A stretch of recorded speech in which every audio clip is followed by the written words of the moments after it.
Bismillah, Assalamualaikum warahmatullahi wabarakatuh.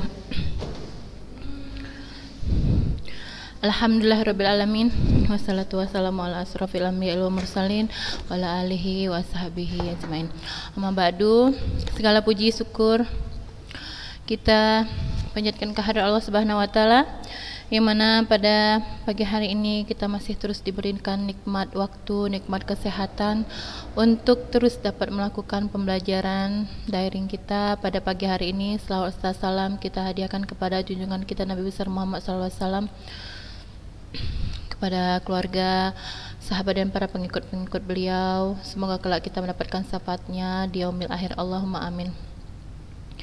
Anak-anak ustazah kelas 11 semuanya, apa kabar? Semoga selalu dalam keadaan sehat walafiat ya, dimanapun anak ustazah ya berada, tetap menjaga kesehatannya ya. Dan ustazah berharap anak-anak ustazah tetap terus bersemangat dalam mengikuti pembelajaran daring ini untuk semua mata pelajaran yang ada ya. Anggaplah anak ustazah memang ya benar-benar sekolah, walaupun daring tidak menjadi halangan bagi anak-anak ustazah ya untuk terus menuntut ilmu dan terus tetap bersemangat ya anak-anak ustazah. Ya, walaupun di keadaan pandemi seperti ini, kita masih terus tetap bersyukur kepada Allah. Kita masih bisa melihat, menyimak, mendengarkan, mengikuti ya, dan menuntut ilmu ya yang ada, walaupun dalam daring ya. Jadi tidak menjadi penghalang. Jadi tetap semangat ya, tidak bermalas-malasan ya anak-anak ustazah. Dan kita juga tidak terasa ini waktunya ya. Sudah 3 bulan ya, sudah 3 bulan pembelajaran di semester 1 ini ya, di tahun ajaran baru ini. Kita sudah masuk di bulan 10 yang tidak terasa ya anak-anak ustazah. Nanti di bulan 12 kita akan kembali mengikuti penilaian akhir semester. Jadi anak-anak ustazah tetaplah bersemangat ya. Pandemi tidak menjadikan penghalang bagi kita untuk terus menuntut ilmu, dan anak-anak ustazah juga terus ya pandai menjaga waktunya.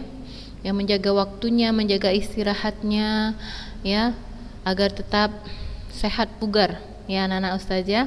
Tidak bermalas-malasan dalam mengikuti pembelajarannya, dalam melakukan dan mengerjakan semua aktivitas serta tugas-tugas yang ada diberikan dari sekolah ya. Ya anak-anak ustazah sekalian, jazakumullah khair, anak ustazah yang sudah mengikuti ujian dengan baik ya. Tetap semangat ke depannya untuk mempersiapkan diri agar lebih baik lagi di penilaian akhir semester nanti. Baik anak-anak ustazah sekalian, kita kembali melanjutkan pembelajaran kita ya. Satu hal ya, jangan pernah bosan ya nak. Keadaan seperti ini yang masih bisa memungkinkan kita untuk menuntut ilmu. Nah, itulah yang kita lakukan, kita jalani dengan sabar, semangat ya, dan terus maju ya anak-anak ustazah. Ya, kita lanjut materi kita pada pagi hari ini, yaitu masuk bab 5 ya, itu bab 5 menganalisis konsep latihan dan pengukuran kebugaran jasmani terkait keterampilan gerak. Ya, di sini di bab ini kita akan membahas materi tentang kebugaran jasmani ya. Ya anak-anak ustazah sekalian, tentunya tidak asing dengan kata-kata apa istilahnya nih, pepatah ya, yang mengatakan mens sana in corpore sano. Nah, apa artinya? Di dalam tubuh yang sehat terdapat jiwa yang kuat. Nah, ya ini tentunya berkaitan dengan materi kita, yaitu kebugaran jasmani. Nah, ungkapan tersebut tentu benar jika kita dalam keadaan sehat dan bugar. Untuk itu mari kita menjaga kebugaran jasmani kita. Nah, manfaat yang bisa kita dapatkan bila kebugaran jasmani kita bagus. Nah, apa itu? Manfaat yang bisa kita dapatkan bila kebugaran jasmani kita bagus ya, kebugaran jasmani kita bagus, sehat ya. Yang pertama apa manfaatnya? yang mencegah terjadinya obesitas. Apa itu obesitas? Kelebihan berat badan ya, kebanyakan lemak ya, kelebihan berat badan, obesitas ya, tidak seimbang berat badannya. Yang kedua, mencegah terjadinya penyakit jantung ya. Yang ketiga, mencegah terjadinya penyakit diabetes. Yang keempat, menurunkan tekanan darah tinggi. Yang kelima, menambah kecerdasan otak. Menurunkan resiko terserang kanker ya. Menurunkan resiko terserang kanker. Yang ketujuh, membuat awet muda. Yang kedelapan, meningkatkan kualitas fisik ya. Nah, itu adalah manfaat-manfaat yang kita peroleh tentunya ketika badan kita sehat, bugar, terbebas dari berbagai macam penyakit ya yang berbahaya. Ya, jika kita sehat, kita mampu melakukan aktivitas kita sehari-hari sebagaimana biasanya tentunya ya kan. Nah, jadi nikmat yang paling ya, dan tidak boleh kita lupakan itu ya, walaupun kalau dalam keadaan seperti ini ya, banyak orang yang susah mungkin untuk memenuhi kebutuhan itu nikmat sehat ya. Kita masih bersyukur kita masih diberikan kesehatan ya. Tentunya kita menjaga diri agar kita tidak terkena COVID ya kan, seperti itu ya. Bahkan sekarang kita melihat wabah COVID ini ya tidak pandang bulu ya, yang paling banyak menyerang itu orang tua ya tentunya ya, usia remaja, dewasa. Nah, tentunya semua itu kita tidak boleh lengah dari pengawasan ya, tidak boleh lengah dari pengawasan ya akan diri kita sendiri. Kemudian tidak boleh jauh dari protokol kesehatan, tetap menjaga protokol kesehatan ya kan, mencuci tangan, memakai masker, menjaga jarak, menghindari kerumunan ya, macam-macam ya, yang selalu kita dihimbau untuk kita agar tidak ya sampai terkena wabah COVID ini ya. Apalagi wabah COVID sekarang bagaimana anak-anak ustazah ya, tidak bisa kita ketahui gejalanya. Orang tanpa gejala, OTG ya, orang tanpa gejala. Nah, itu yang paling mengerikan ya, itu yang paling mengerikan. Nah, jika dia tidak ada gejala, ternyata dia sudah kena virus COVID. Nah, dekat dengan orang yang bagaimana? Dekat dengan orang yang sudah tua, ternyata punya penyakit bawaan. Nah, otomatis ya COVID tersebut, virus tersebut akan langsung menyerang penyakitnya dulu ya, penyakitnya dulu diperparah ya, baru diserang bagian-bagian lain untuk memperparah kondisi si orang yang sudah terkena virus tadi ya. Tapi jika ya tentunya penanganan orang-orang yang terkena seperti itu bagaimana, lebih intensif ya, anak-anak ustazah yang sudah tua seperti itu, punya penyakit bawaan ya. Bisa jadi orang yang terkena virus COVID ini tanpa gejala ya, tanpa gejala itu karena apa ya, karena bisa jadi stamina tubuhnya itu memang ya, antibodinya itu kuat, walaupun dia kena virus dia tidak sampai lemah ya, paling ya sedikit. Nah, begitu terkena lah harus langsung di drop dengan bagaimana, dengan makanan-makanan, dengan vitamin-vitamin yang bisa meningkatkan kekebalan tubuh, anti imun ya,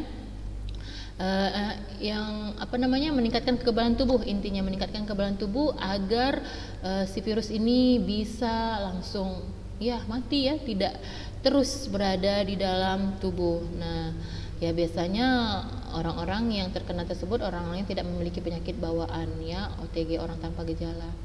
Nah, itu biasanya usia-usia muda masih memiliki daya tahan tubuh yang kuat ya, yang bugar. Makanya anak-anak ustazah walaupun di rumah, anak-anak ustazah tidak boleh malas berolahraga, iya kan? Jadi di rumah itu bukan makan, tidur, belajar, makan, tidur, belajar. Ya, harus ada membantu orang tua, iya kan? Harus ada membantu orang tua di rumah. Jadi ya apalagi di kampung itu enak ya, dingin, sejuk, alami, mungkin tidak kekurangan makanan di kampung ya, karena tanaman subur di sana ya. Bisa jadi seperti itu ya kan. Intinya anak-anak ustazah harus tetap bugar ya, sehat, tapi tidak boleh tidak berolahraga, harus berolahraga ya. Minimal bagaimana untuk menjaga kita tetap bugar? Ya, bangun tidur setelah selesai sholat ya, mungkin ya kita berolahraga dulu pagi, misalnya lari bolak-balik ya kan, atau pemanasan dulu, stretching ya, bagian lengan, tangan, kepala. Nah, kita mau lari, mau lompat setinggi-tingginya, mau bermain bulu tangkis. Nah, banyak sekali aktivitas olahraga yang ringan, yang mudah, yang bisa kita rutin melakukannya setiap hari. Jadi anak-anak saja tetap bugar ya. Jadi badan itu nggak tambah gemuk ya. Badan itu tidak tambah gemuk. Biasanya banyak di rumah itu banyak makan ya kan, di rumah, karena di rumah aja banyak makan saja ya, harus dibarengi dengan olahraga ya, agar tidak terjadi apa, obesitas. Nah, jika terjadi obesitas, maka bagaimana? Maka ya, kalau jika badan itu tambah gemuk ya, kita pasti akan tambah malas bergerak, beraktivitas yang lain-lain. Nah, akhirnya bermunculan berbagai macam penyakit. Misalnya apa ya, bisa jadi bisa jadi lambung karena makannya terlalu berlebihan, bisa jadi jantung, bisa jadi diabetes. Nah, itu dia. Jadi anak ustazah banyak di rumah juga harus banyak beraktivitas. Tidak boleh lupa membantu orang tua, apalagi sudah kelas 11. Iya kan? Membantu orang tua itu kewajiban. Tidak perlu disuruh lagi karena sudah besar-besar. Ya, anak-anak ustazah semuanya ya. Suatu saat tanggung jawab di rumah itu nanti akan anak ustazah rasakan sendiri ya, kelak jika sudah berkeluarga. Jadi biasakanlah dari sekarang ya untuk melakukan aktivitas yang ada dalam rumah. Dan ya, selain membantu orang tua bersih-bersih rumah, anak ustazah juga tidak boleh lupa berolahraga setiap hari. Ustazah bilang yang ringan-ringan saja ya, anak ustazah ya, lakukan pemanasan ya, kemudian apa ya, lakukan gerakan ya, apakah anak ustazah mau berlompat dulu atau lari bolak-balik, kemudian bermain bulu tangkis ya. Waktunya bagaimana? Waktunya nggak perlu lama-lama, 30 menit cukup. 30 menit cukup. Tapi jika anak ustazah rutin melakukannya dalam 1 minggu ya, dalam 1 minggu itu yang idealnya 4-5 kali anak ustazah melakukan olahraga. Insya Allah anak ustazah bisa tetap bugar dengan catatan menjaga makanannya ya, makanannya tidak berlebihan, mengandung gizi dan proteinnya. Tidak perlu yang mahal-mahal, protein itu bisa terdapat pada telur, tempe, tahu ya, anak ustazah tentunya pasti sudah tahu itu ya kan, anak-anak ustazah ya. Buah, apalagi yang tinggal di kampung itu mungkin buah-buahan mudah didapat ya, hasil kebun sendiri ya, bisa tanam sendiri, hasil kebun sendiri. Nah, jadi anak-anak ustazah sehat itu juga tidak harus mahal ya, tapi jika sudah sakit ya, mungkin segala macam cara bagaimana caranya sembuh, mau mahal sekali manapun kita akan lakukan jika sudah sakit ya kan, bagaimana supaya sembuh kan begitu. Nah, makanya ini tetap menjaga kebugaran jasmaninya ya. Nah, kita lihat di sini, ini kita cerita tentang kebugaran jasmani ini ya kan, bagaimana kita supaya tetap bugar, bagaimana kita supaya tetap sehat. Nah, kita lihat analisis keterampilan kebugaran jasmani ya. Kebugaran jasmani adalah kemampuan seseorang dalam melakukan aktivitas keseharian tanpa mengalami kelelahan yang berarti ya, dan masih mempunyai cadangan sisa tenaga untuk melakukan aktivitas lain. Nah, ingat itu anak ustazah. Jadi kemampuan seseorang dalam melakukan aktivitas keseharian, apa keseharian aktivitas anak ustazah? Misalnya sudah ada rutinitas mulai dari bangun subuh itu ya, mungkin berolahraga, kemudian mandi, makan, belajar, selesai belajar anak ustazah membantu pekerjaan orang tua, mulai dari bersih-bersih rumah ya, menyapu, mencuci pakaian, mencuci piring, menyapu, mengepel ya, seperti itu ya, membersihkan halaman, menyiram bunga, itu rutinitas yang sudah biasa, apalagi anak perempuan ya, rutinitas yang sudah biasa dilakukan di rumah. Jadi jika anak ustazah sudah terbiasa, tentu anak ustazah tidak akan mengalami kelelahan yang berarti ya, dan masih punya sisa tenaga untuk melakukan pekerjaan yang lain ya. apa itu macam, ya macam pekerjaan yang lain, ya mungkin ada apa ya pekerjaan lain apa misalnya selain pekerjaan rumah, ya.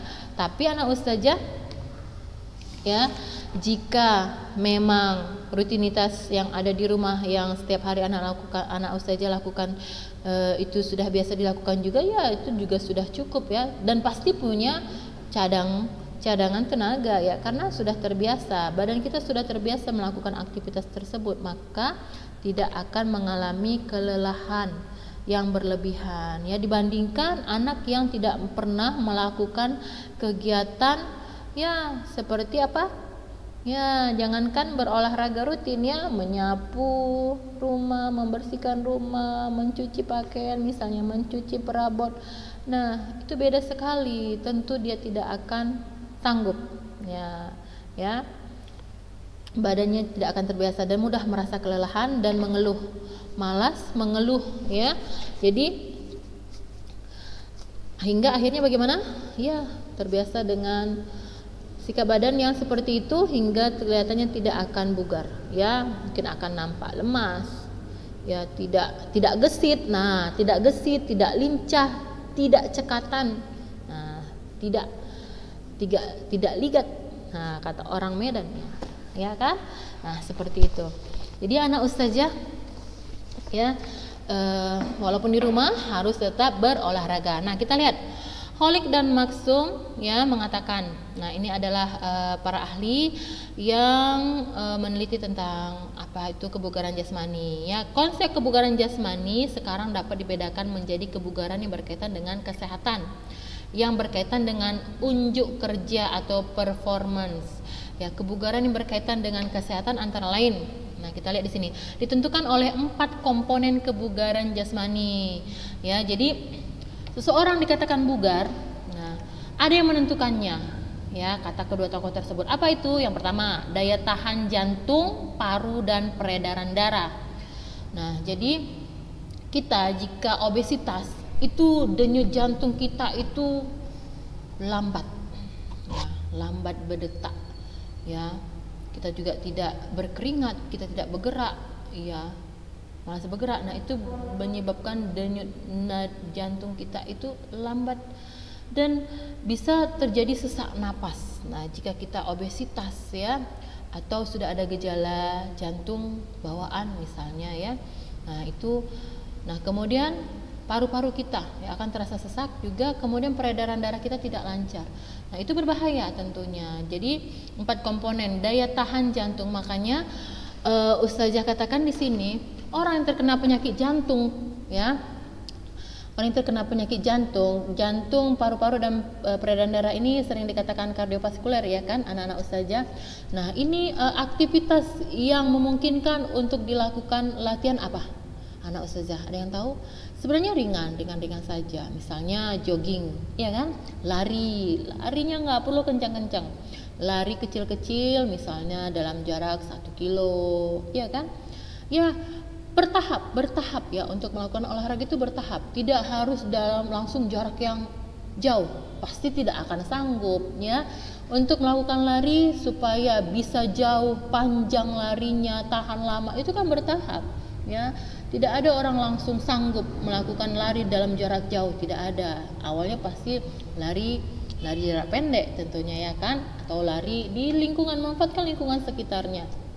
Nah, seperti itu, ya, lari, kemudian jalan dalam jarak yang, ya, jauh misalnya, kan.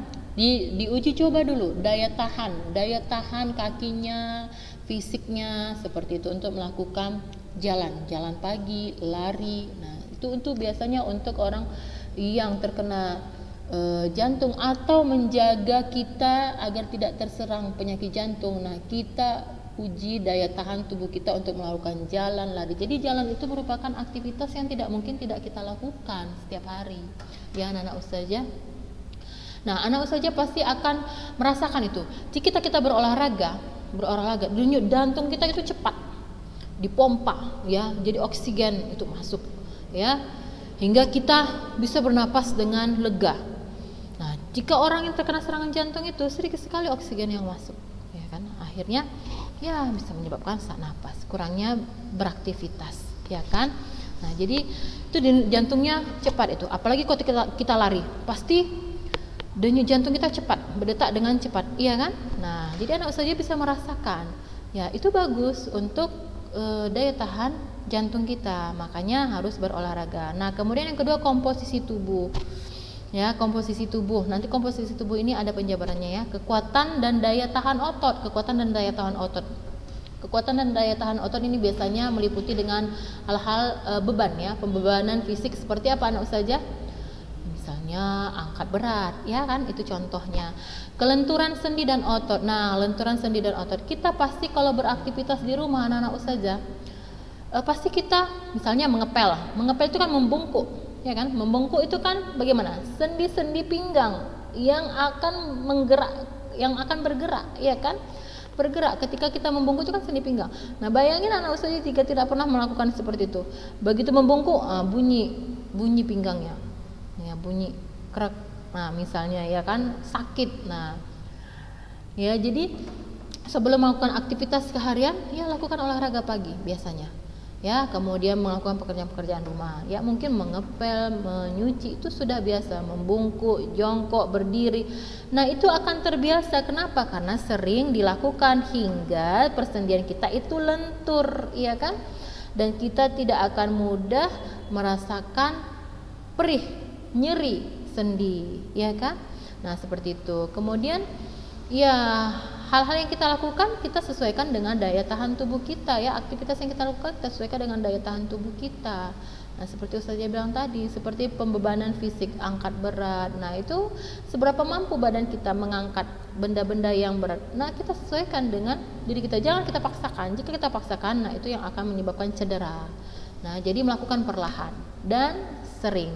Nah, jadi tadi 4 komponen kebugaran jasmani, yaitu daya tahan, jantung, paru, dan peredaran darah. Yang kedua, komposisi tubuh. Komposisi tubuh ini nanti meliputi intensitas latihan ya, dalam melakukan olahraga ya, volume latihan ya, ada lagi frekuensi latihan. Nah, itu komposisi tubuh dan disesuaikan dengan usia latihannya ya. Bukan usia latihan, usia atau umur ya orang yang melakukan aktivitas kebugaran ini ya, karena kan usia muda dengan tua itu kan aktivitas kebugaran jasmaninya tentu tidak sama. Mungkin lebih gesit, lebih cepat, lebih lincah usia muda melakukan aktivitas kebugaran jasmani atau latihan ya, berupa latihan yang berhubungan dengan olahraga tentunya ya, dibandingkan orang yang sudah tua. Tentu lebih gesit, lebih kuat, lebih cepat ya, waktunya juga lebih cepat nah dibandingkan orang yang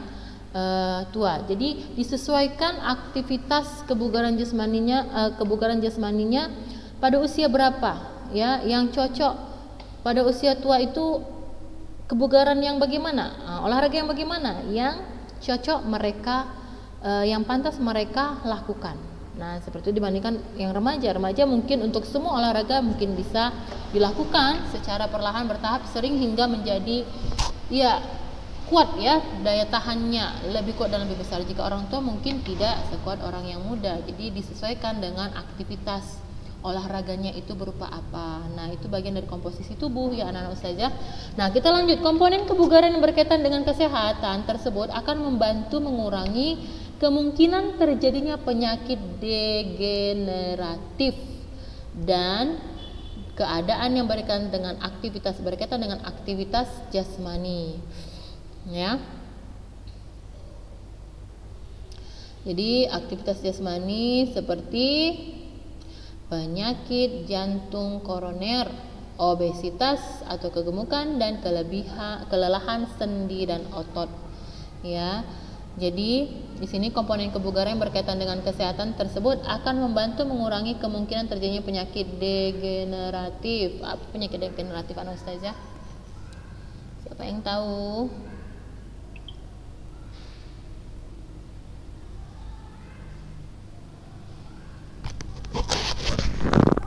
Penyakit degeneratif. Ya, penyakit degeneratif itu apa? Kondisi yang terjadi akibat memburuknya suatu jaringan atau organ seiring waktu. Biasanya itu orang yang sudah tua. Penyakit ini dapat mempengaruhi sistem saraf pusat, misalnya otak dan sumsum tulang belakang, tulang dan sendi serta pembuluh darah atau jantung. Nah, itu penyakit degeneratif ya. Penyakit yang terjadi akibat memburuknya suatu jaringan atau organ seiring dengan waktu. Nah, ini biasanya di usia yang sudah tua ya anak ustazah. Makanya anak ustazah kita selagi masih muda, kita tidak boleh bermalas-malasan untuk melakukan aktivitas ya, aktivitas gerak ya anak ustazah. Nah, ya, kita lihat di sini. Kita lanjut ya. Kebugaran jasmani sangat penting dalam kehidupan sehari-hari. Ya, tentu sangat penting ya agar kita terhindar dari penyakit yang selalu membayangi kehidupan. Biasanya sekarang banyak sekali masyarakat yang lagi giat apa? Bagi masyarakat yang obesitas ya, mengalami kegemukan yang berlebihan. Bahkan yang orang yang gemuk, mungkin gemuknya masih biasa, juga ingin kembali langsing, normal dan kurus. Banyak sekali program-program kesehatan untuk menurunkan berat badan, iya kan? Nah, apakah anak-anak ustazah juga seperti itu?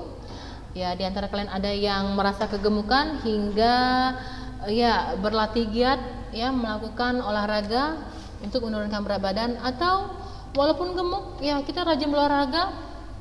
Ya, kita mungkin akan tetap bugar dan sehat, terhindar dari berbagai macam penyakit. Jadi gemuknya itu tidak yang menyebabkan sampai ke penyakit ya. Tapi jika dikhawatirkan memang jika kita tidak berolahraga, gemuk kita itu bisa bagaimana?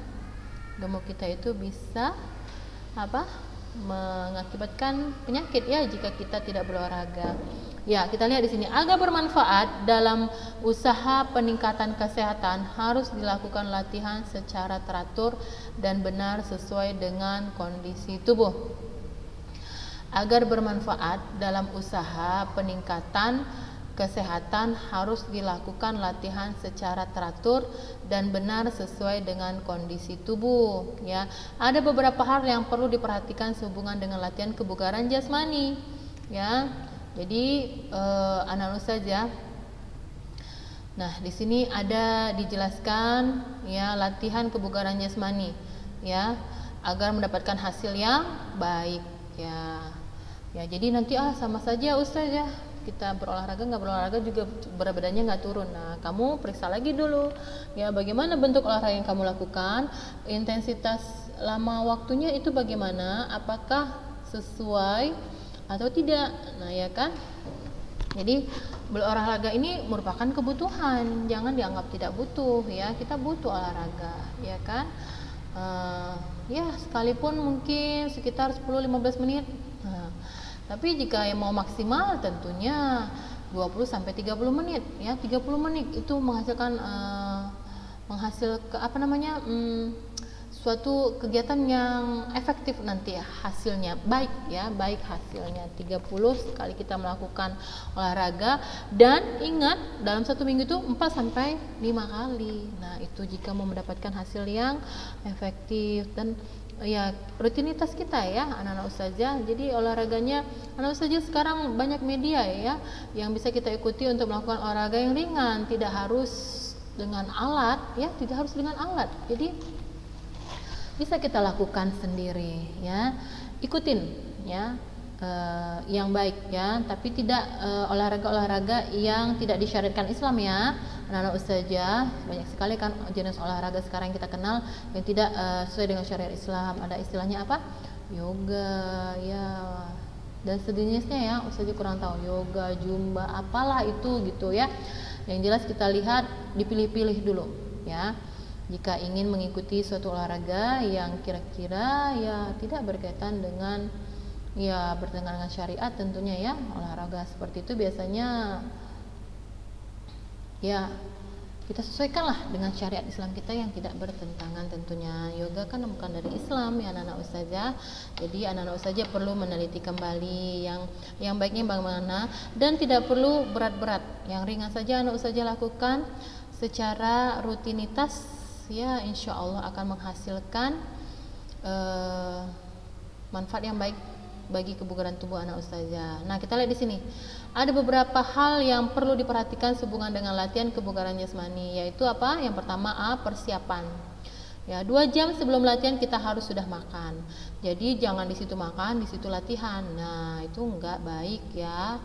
Nah, jadi kita makan dulu, setelah makan baru 2 jam kemudiannya kita melakukan persiapan.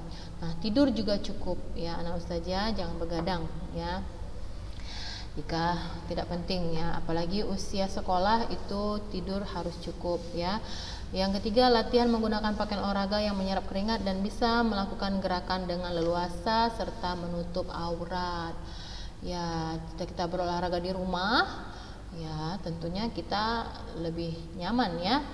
Ya, dan lihat sekelilingnya ya, jangan sampai mengumbar aurat pada yang bukan mahram. Ya, yang B, pelaksanaan latihan. Yang pertama kita lihat pemanasan dilakukan di awal latihan ya.